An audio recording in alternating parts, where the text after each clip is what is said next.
Nasema ahsanallahu ilaik, je, ikiwa mlinganizi ana doktora ya fani fulani sio ya dini, je itafaa kuitwa doktor na kuinasibisha kuwa katika dini ni doktora na haitakuwa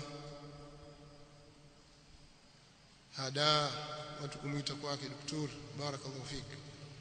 Sisi doktor, mtu kuwa doktor yani doktora PhD, yani kuna shahada ya PhD ya udaktari, ni moja katika marahili za usomaji. Yani mtu ataanza raudha huko, atakuja ibtidaia. Kisema raudha na kusudia chekechea, ibtidaia kwa maana elimu ya msingi, idadia yani O level ile, na A level ni thanawia, utakwenda chuo yani university, aljamia atasoma kule kulia mathalan, magister shahada ya pili ile, kisha doktora shahada ya tatu. Hizi ni marahili za usomaji, zinampa mtu kiwango kwamba huyu amefaulu kwenye kiwango hiki na kwenye kiwango hiki na kiwango hiki. Na ni njia za kurahisisha mambo, hasa katika mambo ya serikali na usomaji na utendaji kazi wake na kuamiliana katika nyanja mbalimbali za kitaaluma, hasa katika mambo yanayohusu utaalamu. Katika dini pia ni moja katika wasaili zinazotumiwa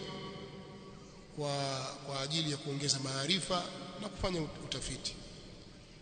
Mtu anapopata shahada hii, ina maana kwamba ana uwezo mkubwa wa kufanya utafiti katika mambo ya dini, lakini haina maana kwamba ana elimu. Nataka mnielewe, haina maana kwamba ana elimu, bali kwa namna alivyokwenda katika marahili zile alizopita, ana uwezo mkubwa wa kuyatafiti mambo,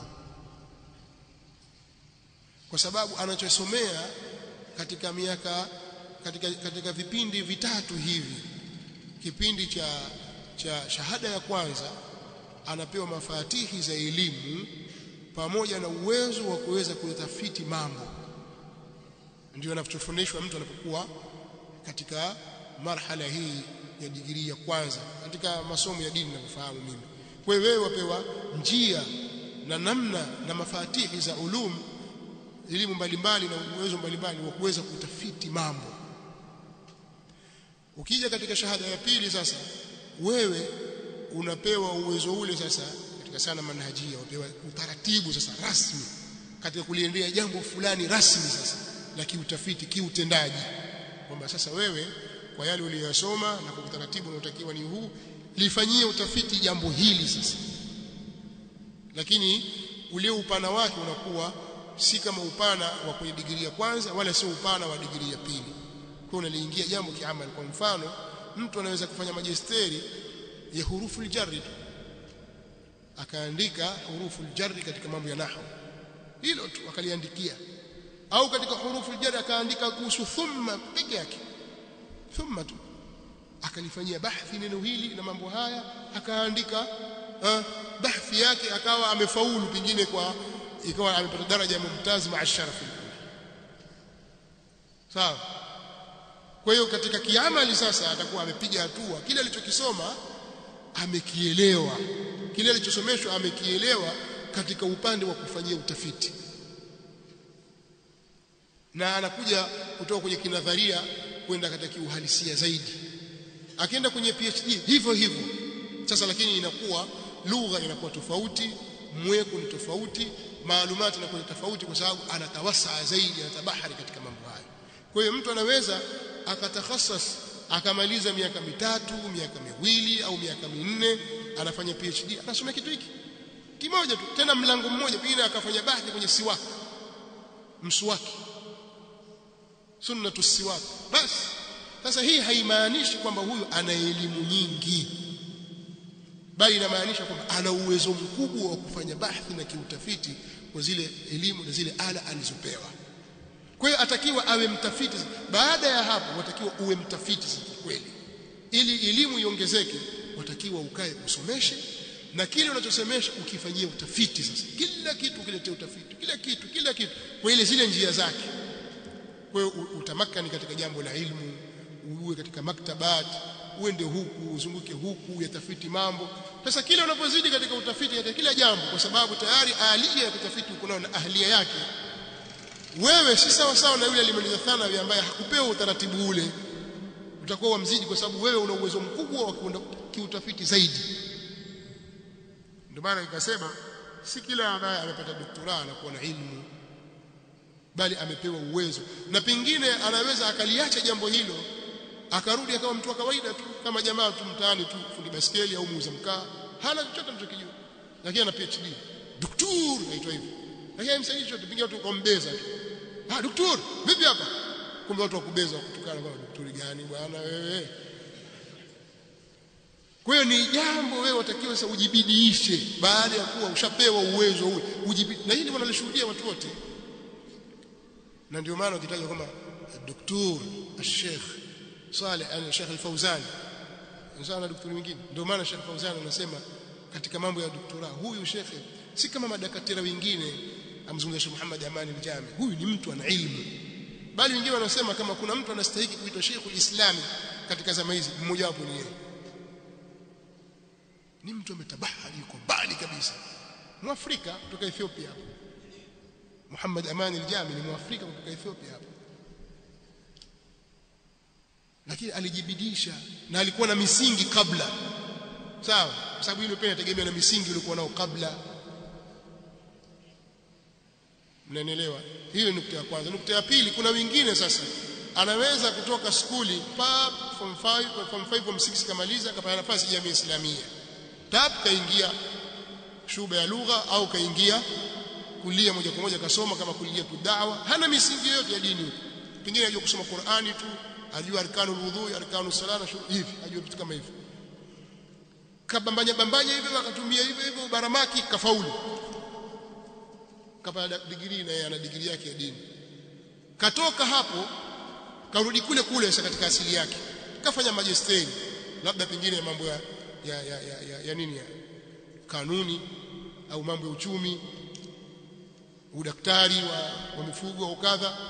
Akarudi huko akafanya degree yake ya pili. Malaysia wanafanya sana hivi, Sudan wanafanya sana hivi, kwa degree yake na Kiingereza kwa sababu ana khalifia nacho, hata endeleza kule, ana degree ya tatu, karudi ana PhD daktari.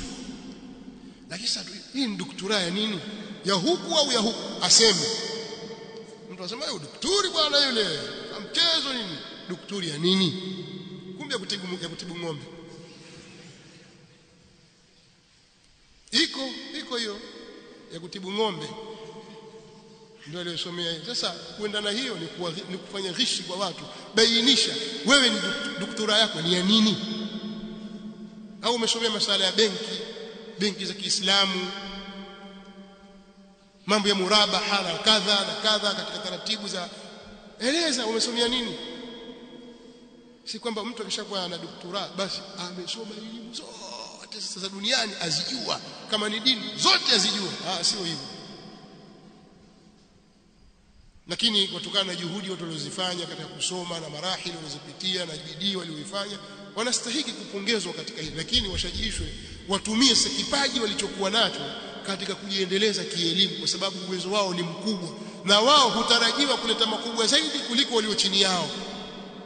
Kivipi? Yani anapokaa mahali sa daktari katika kuhudhurisha masala fulani, tunatarajia faida nyingi zaidi kuliko kukaa pale mtu aliyekuwa na degree chini yake. Tunatarajia awe zaidi ya mtu thanawi, mtu wa jamia na wengine, tunatarajia hivyo. Lakini akizembea tu ajue kwamba ashaachwa nyuma, wakati utampita, gurudumu la tarehe litamkanyaga, kwa maneno ya Sheikh Gunda Ali Seneda.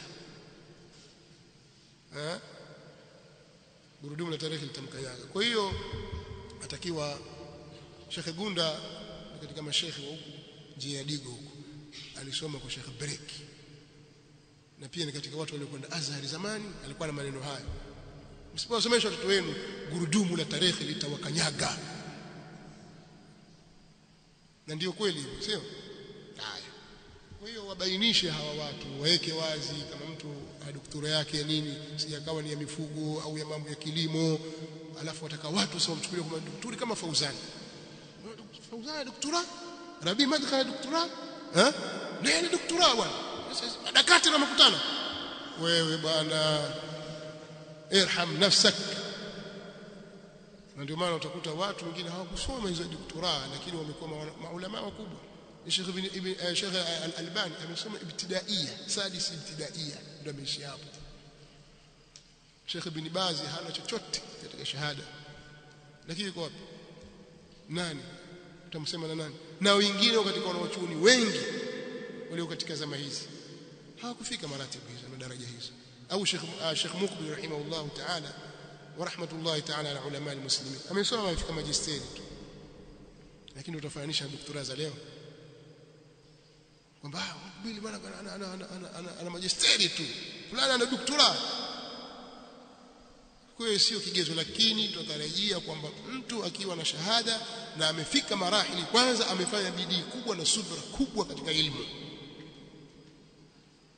na atakiwa sasa aongeze bidii palipobaki, awe mtafiti wa mambo. Umma utahitajia faida nyingi zaidi kutoka kwake, lugha zake zinakuwa ni za kielimu zaidi, tafsilati zake, buhuthi zake, shuruhati zake atakazozileta zitakuwa zina faida zaidi, kinyume na wale wengine ambao hawakufika huko.